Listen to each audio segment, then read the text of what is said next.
Hi friends, this is Harshpreet Kaur. Welcome to my channel. Today we are going to continue the chapter 3rd of political science, and we were discussing about the FPTP system and the proportional representation system.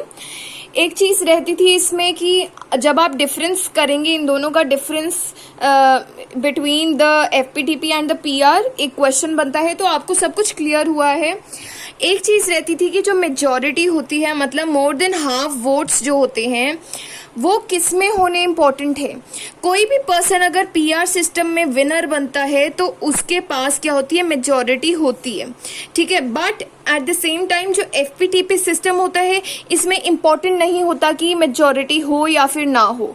अगर आप देखें कि जो person जिसके पास सबसे ज़्यादा highest votes आ जाते हैं वो जीत जाता है.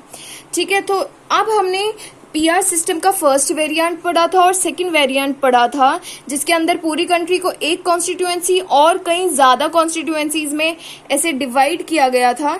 तो अब हम थर्ड पर चलते हैं जो कि इंडिया यूज़ करती है. जो PR सिस्टम है वो इंडिया के अंदर इनडायरेक्ट इलेक्शंस के लिए यूज़ किया जाता है. प्रेसिडेंट, वाइस प्रेसिडेंट जो होते हैं और हमारे जो राज्यसभा और विधान परिषद के इलेक्शंस होते हैं वो थ्रू PR सिस्टम होते हैं. ठीक है, FPTP जो है उससे हमारे नॉर्मल इलेक्शंस होंगे, बट जो इनडायरेक्ट इलेक्शंस हैं वो इन दोनों के अंदर यूज होते हैं, और जो FPTP है वो लोकसभा एंड विधानसभा के अंदर यूज होते हैं. ठीक है, तो अगर हम देखें जो हमारे सेंटर का पार्लियामेंट है उसके दो हाउसेज होते हैं, लोकसभा एंड राज्यसभा. लोकसभा में क्या है, FPTP यूज होता है, और यहाँ पर मतलब कि लोग जो हैं वो चुन के इन लोगों को आगे MPs को भेजते हैं, रिप्रेजेंटेटिव्स को भेजते हैं. वेयर एज जो राज्यसभा होती है उसके अंदर होते हैं इनडायरेक्ट इलेक्शंस. ठीक है, यहाँ पे जो MPs जाते हैं वो क्या होता है कि यहाँ पर जितने भी MPs गए हैं वो किन्होंने चूज करके भेजे हैं, वो थे विधानसभा के जितने भी मेंबर्स होते हैं. ठीक है, तो अगर आप देखो कि जो स्टेट लेजिस्लेचर होता है ये तो था पूरी कंट्री का. अब जो स्टेट के अंदर जितना भी हमारे पास लॉ मेकिंग बॉडी होती है उसे बोलेंगे स्टेट लेजिस्लेचर. ये क्या था, पूरी कंट्री का लेजिस्लेचर. तो स्टेट लेजिस्लेचर दो पार्ट्स के अंदर डिवाइडेड है. एक है विधानसभा, मतलब कि legislative assembly, state legislative assembly. इसके मेंबर्स को क्या बोलेंगे, member of legislative assemblies, MLA. ठीक है, तो जो जितने भी MLAs हैं वो चुनते हैं राज्यसभा के मेंबर्स को. ठीक है, सेकंड जो हमारे पास हाउस होता है स्टेट लेजिस्लेचर का उसे बोलते हैं विधान परिषद, और इसे बोला जाता है लेजिस्लेटिव काउंसिल. ठीक है, तो अब थर्ड वेरिएंट कौन सा है PR सिस्टम का, वो है proportional representation with single transferable vote system.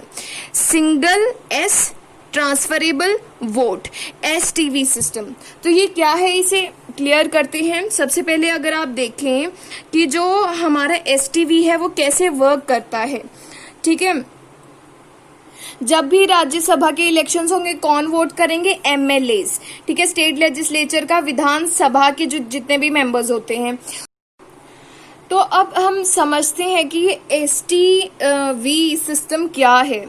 सबसे पहले आपको समझना है कि हर एक स्टेट, ये देखो ये स्टेट है और ये पूरा हमारा सेंटर है. सेंटर मतलब कि पूरी हमारी यूनियन गवर्नमेंट है. ठीक है, तो क्या होता है कि जो राज्यसभा में जितने भी मेंबर्स होते हैं उसमें क्या होता है कि जो ये MLAs हैं ये अपने में से कुछ कैंडिडेट्स चुन के स्टेट में से यूनियन गवर्नमेंट में भेजते हैं. ठीक है, जैसे फॉर एन एग्जाम्पल जो हरियाणा है, हरियाणा स्टेट के 5 मेंबर्स जो हैं, इस MLAs में से 5 मेंबर्स राज्यसभा में जाते हैं. ठीक है, तो क्या होगा कि ये अपने में एक इलेक्शंस करते हैं. फॉर एन एग्जाम्पल क्या होगा, MLAs अपने में इलेक्शन कर रहे हैं. 200 MLAs जो हैं फॉर एन एग्जाम्पल इसके अंदर हैं. ठीक है, विधानसभा के अंदर प्रेजेंट है. तो क्या होगा, 200 MLAs क्या करेंगे, जितने भी कैंडिडेट्स खड़े हैं उन्हें अपनी प्रेफरेंस देंगे. प्रेफरेंस का क्या मतलब है कि फॉर एन एग्जाम्पल एक लिस्ट दी जाएगी उन्हें, ABCDEFG जितने भी कैंडिडेट्स हैं लिखे जाएंगे, और जो उन्हें लगता है कि पहले नंबर पर अगर कोई जाए ना तो वो B कैंडिडेट जाए, अगर ये नहीं गया तो ये C वाला चला जाए, या फिर थर्ड नंबर पे अगर C भाई नहीं जा पाया तो A वाला चला जाए। ऐसे करके प्रेफरेंस दी जाती है, ठीक है। ये प्रेफरेंस दे देंगे सारे जितने भी ये 200 MLAs हैं विधानसभा के, ठीक है। तो अब क्या होगा कि ऐसे सभी को फर्स्ट प्रेफरेंस सभी की लिख दी जाएगी कि ए कैंडिडेट को इन 200 MLAs में से 27 MLAs ने कहा है कि ये फर्स्ट प्रेफरेंस दे दी है, ठीक है। बी को 26 लोगों ने कहा है कि ये पहले नंबर पर अगर जाए तो बी जाए। ऐसे करके हमें सारे फर्स्ट प्रेफरेंसेस हम लिख लेते हैं, ठीक है। तो अब विनर, अब इसमें से कैसे डिसाइड किया जाए कि विनर कौन है, ठीक है। तो विनर कैसे कैलकुलेट करते हैं, जितनी भी टोटल नंबर ऑफ वोटर्स थे, कितने वोटर्स थे 200, ठीक है। और जितने भी हमें राज्यसभा के अंदर भेजने हैं, पहले ऊपर लिखे 200, नीचे लिखा हमने कि जितने भी पर्सन हमें राज्यसभा में भेजने हैं, कितने भेजने हैं 5 फॉर एन एग्जाम्पल, ठीक है। 5 के अंदर +1 करके इन दोनों को डिवाइड करके +1, जितनी ये टोटल हमारे पास आंसर आया उतनी वोट्स किसी पर्सन के पास आएगी, वो विनर हो जाएगा, ठीक है। फॉर एन एग्जाम्पल, सिर्फ एग्जाम्पल है, 28 वोट्स चाहिए थी पर किसी की आई नहीं है, ठीक है, 27 आई है। अब हम क्या करने वाले हैं, जिस कैंडिडेट की सबसे ज्यादा कम उसकी फर्स्ट प्रेफरेंस थी उसे हम गेम में से बाहर निकाल देंगे। फॉर एन एग्जाम्पल ई जो पर्सन था उसे सिर्फ 20 वोट्स मिली थी कि ये पहले नंबर पर अगर जाए तो ई जाए, तो इसे बाहर निकाल दिया।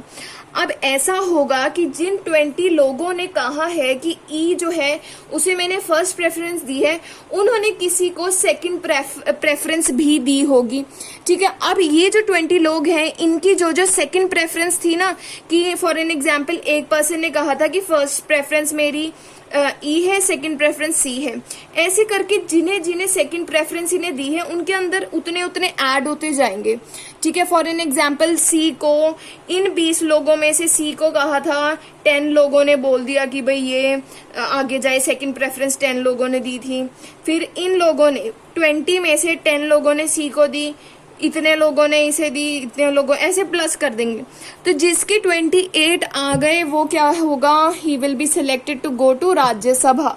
तो इसमें आपको ये चीज क्लियर की गई है, सिंगल ट्रांसफरेबल वोट, इसमें क्या हो रहा है, वोट्स का ट्रांसफर हो रहा है। ये सबसे लोएस्ट वाली के क्या हुआ, ऊपर ऊपर हमने सभी को ऐसे डिवाइड कर दिया कि जिसको सेकंड प्रेफरेंस इन लोगों ने दी थी, इन 20 MLAs ने दी थी, फर्स्ट इसे दी थी, सेकंड प्रेफरेंस किसी और को भी दी होगी, तो उस सेकंड प्रेफरेंस जिन जिन को मिली है उतनी उतनी ऐड करके हमारे पास, जिसमें फॉर एन एग्जांपल मैंने एग्जांपल दिया कि 28 जो वोट्स हैं वो होने चाहिए थे, ठीक है। तो जिसकी 28 से ऊपर आ गए या 20 आ गए, ही विल बी सिलेक्टेड और she will be selected to go to Rajya Sabha.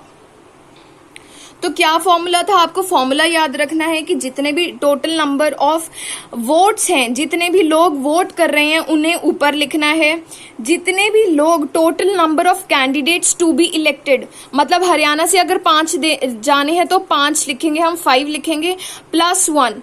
अब इन दोनों को डिवाइड किया, जो इसका आंसर है उसके अंदर +1 कर दिया, you will get the votes how much are needed to go to Rajya Sabha. आपको क्लियर हो गया कि जो सेंटर है उसमें लोकसभा राज्यसभा होते हैं, लोकसभा FPTP से चलता है, और जो विधानसभा जो कि स्टेट लेजिस्लेचर के 2 पार्ट्स में से एक है, ये भी FPTP से चलता है। राज्यसभा जो है वो किससे चलेगा, PR सिस्टम से, और जो विधानसभा है ये भी सेकेंड हाउस है स्टेट लेजिस्लेचर का, ठीक है। तो ऐसे ट्रांसफर होता है, तो इसलिए हमारी जो कंट्री में यूज किया जाता है उसे बोलते हैं PR with single transferable vote system. I hope बहुत आसानी तरीके से मैंने समझाया आपको क्लियर हो गया होगा। अब हम समझेंगे कि इंडिया ने एफपीटीपी सिस्टम को क्यों चूज किया, क्योंकि जो एफपीटीपी सिस्टम है इसमें क्या होता है कि मेजॉरिटी नहीं चाहिए होती और हमारे पास आराम से जो भी स्मॉल सेक्शन होंगे ना उनके लिए थोड़ा डिस्क्रिमिनेशन हो जाती है। फिर भी इंडिया ने क्यों यूज किया इसे, तो अब देखो जो एफपीटीपी सिस्टम है वो बहुत ज़्यादा सिंपल है। जो लोग हैं, नॉर्मल लोग हैं, आम लोग हैं, उन्हें भी समझ में आ जाता है कि एफपीटीपी सिस्टम एक्चुअल में वर्क कैसे करता है। सेकंड चीज़, जो एफपीटीपी सिस्टम है वो वहाँ पर हो सकता है जहाँ पर बहुत कम पॉपुलेशन हो, पर क्या है कि हमारी इंडिया की सेकंड बिगेस्ट पॉपुलेशन है पूरे वर्ल्ड में से, तो ऐसे नहीं कर सकते कि प्रेफरेंस ली जाए हर एक पर्सन की, फिर उसके बाद इतनी कैलकुलेशन करके लोगों को जिताया जाए, तो ऐसा नहीं। हमने बहुत सिंपल तरीके का सिस्टम अपनाया है। उसके बाद है कि ऑर्डिनरी, अब देखो क्या होता है यहाँ पे कि लोगों को क्या है कि they are given the choice between the candidate, ठीक है, कैंडिडेट्स के बीच में उन्हें चॉइस दी गई है कि आपको जो कैंडिडेट है पसंद है उसे वोट दे सकते हैं। हर एक कैंडिडेट एक एक पार्टी से बिलोंग करता है, तो क्या होता है कि लोग जो है या तो वो पार्टी को देख के वोट दे सकते हैं या फिर वो कैंडिडेट को देख के वोट दे सकते हैं। तो उनके पास एक फ्री चॉइस है, क्लियर इमेज दे दी जाती है कि आपको पार्टी अच्छी लगती है, आपको लगता है ये पार्टी काम करती है, तो आप पार्टी के अकॉर्डिंगली कैंडिडेट को वोट दे सकते हैं, या फिर आपको लगता है कि ये कैंडिडेट बहुत ज़्यादा ऑनेस्ट है और ये काम करते हैं लोगों के लिए, तो आप कैंडिडेट के अकॉर्डिंगली वोट दे सकते हैं। तो इसमें दो चॉइसेस हैं। वेयर एज पीआर सिस्टम होता है उसमें क्या होता है कि आपको पार्टी जो है वो बता दी जाती है कि ये पार्टी है, आपको जिसे वोट देना वो दे दो, और वो पार्टी क्या करती है कैंडिडेट्स की एक प्रेफरेंस वाइज लिस्ट बना देती है, और जितने परसेंट वोट्स आते हैं उतने परसेंट सीट्स उस पार्टी की हो जाती हैं, और जो फर्स्ट प्रेफरेंस वाला लीडर है वो बन जाएगा, सेकंड वाला, ऐसे करके जितने परसेंट है उतने लीडर्स बन जाते हैं। तो इसमें आपको लीडर का नहीं पता चलता, ठीक है। तो उसके बाद जो है वो है स्टेबल गवर्नमेंट फॉर्म होती है बाय एफपीटीपी सिस्टम। क्यों? क्योंकि देखो एक क्लियर मेजॉरिटी मिल जाती है एक पार्टी को। जैसे हमने पढ़ा था 48% वोट्स थे कांग्रेस के, but still more than 80% seats जो हैं वो कांग्रेस को मिल गई थी। इसकी वजह से एक मेजॉरिटी जो है वो बन गई थी। इसमें क्या है, एक एक्स्ट्रा बोनस मिल जाता है पार्टी को जो ज़्यादा पावर में है, जिसका ज़्यादा सपोर्ट है, कि उसे चाहे वोट्स थोड़ी कम मिले बट उसे एक एक्स्ट्रा बोनस मिलता है इन सीट्स, ठीक है। तो इसकी वजह से एक क्लियर मेजॉरिटी बन जाती है इन द पार्लियामेंट उस पार्टी की। तो इससे क्या होगा कि जो वो पार्टी है एफिशिएंटली काम कर पाएगी, स्मूथली काम कर पाएगी और लॉज अच्छे से बना पाएगी, ठीक है। तो जैसे हमने पढ़ा था कि जो स्मॉल पार्टीज हैं उनके साथ डिस्क्रिमिनेशन करता है एफपीटीपी, क्योंकि आपने देखा था जो बीजेपी है उसकी 7.4% वोट्स थी, पर बिल्कुल 1% से भी कम जो है सीट्स थी। तो स्मॉल पार्टीज के साथ गलत होता है। बट इसमें बताया गया है कि शुरुआत में जब हमें इंडिपेंडेंस मिली थी तो कांग्रेस जो है वो पावर में थी, और ये बहुत ज़्यादा पावर में थी, और बहुत छोटी छोटी स्मॉल पार्टीज एग्जिस्ट करती थी। बट आफ्टर 1989 क्या होने लग गया कि स्मॉल पार्टीज भी मिलके एक कोलिजन गवर्नमेंट बनाने लग गई। मतलब कि एक जैसे काफ़ी सारी पार्टीज मिलके एक सरकार बना ली, उसे बोलेंगे कोलिजन गवर्नमेंट। तो इससे क्या हुआ कि स्मॉल पार्टीज को भी रिप्रेजेंटेशन मिलनी शुरू हो गई, और एफपीटीपी इंडिया के अंदर बहुत अच्छे से काम करना शुरू कर दिया। तो अब आपको क्लियर हो गया, it is simple. There is big population, then you have choice between party and candidate. It can create a stable government, it gives a clear majority, और small parties को भी ये representation दे रही है। So let us move to the next topic, that is reservation of constituencies. इसमें क्या बताया गया है कि जो स्मॉलर ग्रुप्स हैं, कई सोशल ग्रुप्स ऐसे होते हैं जो बहुत ज़्यादा कम पॉपुलेशन के होते हैं किसी भी कंट्री के अंदर, इसलिए उनके साथ कुछ डिस्क्रिमिनेशन हो जाती है और वो अनरिप्रेजेंटेटेड रह जाते हैं। मतलब उन्हें एज अ लीडर अपने खुद के ग्रुप के लिए काम करने का ऐसा मौका नहीं मिलता। तो इसकी वजह से जो कॉन्स्टिट्यूशन मेकर्स हैं उन्होंने एक प्रोसेस शुरू करा था, वो था रिजर्वेशन ऑफ कॉन्स्टिट्यूएंसीज। आपको पता है कॉन्स्टिट्यूएंसीज क्या होती हैं कि पूरी कंट्री को छोटे छोटे हिस्सों में डिवाइड कर दिया जाता है। उनमें क्या होगा, इलेक्शन होगा उन छोटी सी कॉन्स्टिट्यूएंसी में, जो जिसके सबसे ज़्यादा वोट्स आते हैं वो पर्सन जो है वो जीत जाता है। तो अब क्या करना शुरू किया, जो स्टार्टिंग से शुरू किया, क्या किया कि ये जो स्मॉलर सोशल ग्रुप्स थे जो कि इन्हें इतनी पावर नहीं मिल रही थी इन द ब्रिटिश पीरियड, तो इन्होंने शुरू किया कि कॉन्स्टिट्यूएंसीज को रिजर्व कर दिया गया। बट उससे पहले जब ब्रिटिश पीरियड था तब चलते थे सेपरेट इलेक्टोरेट्स।